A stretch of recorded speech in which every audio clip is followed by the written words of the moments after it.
તાલુકાના ખેરોલા ગામની લાલપુરા પ્રાથમિક શાળાની મામલો સામે આવ્યો છે, જેમાં અનુસૂચિત જાતિની મહિલા વિદ્યાર્થીનીને જાતિ અપમાનિત શબ્દો બોલીને અપમાન કરાતા ફરિયાદ નોંધાઈ।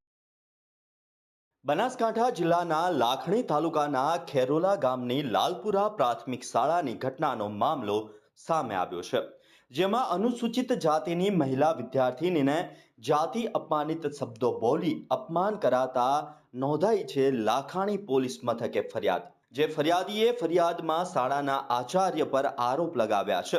વધુમાં ફરિયાદીએ જણાવ્યું છે કે શાળામાં મધ્યાહન ભોજન સમયે અનુસૂચિત જાતિના બાળકો સાથે ભેદભાવ રાખવામાં આવે છે તેવા ગંભીર આક્ષેપ પણ કર્યા છે। ત્યારે શાળાના આચાર્ય દક્ષેશ ભાવસાર સહિત 5 વિરુદ્ધ નોંધાયો છે SC/ST એક્ટ મુજબનો ગુનો અને તેને લઈને વધુ કાર્યવાહી હાથ ધરવામાં આવી છે, જેમાં આગળથા પોલીસે ગુનો નોંધી વધુ તપાસ હાથ ધરી છે।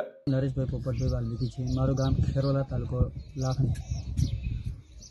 અમારે 15મી ઓગસ્ટના રોજ અમારા શાળામાં અમારા કુટુંબના જે ચોકલેટ લઈને આપવા ગયેલા અમારા જે એ સ્કૂલની અંદર અધિક માણસો ગમનભાઈ મસરૂભાઈ, અર્જનભાઈ ધુડાભાઈ, ચહેરાભાઈ કાળુભાઈ, ભરતસિંહ, સદાશિવ દરબાર આ લોકોએ ચોકલેટ લઈને અમારી કાકીને પાછી ફેંકી દીધી લઈને અને અમારી જાતિ વિશે અપશબ્દો બોલ્યા વાલ્મીકી સમાજ વિશે।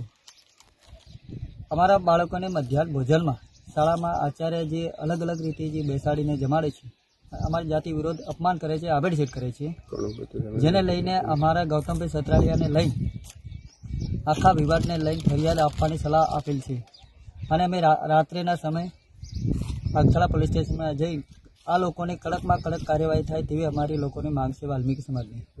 જય હિન્દ।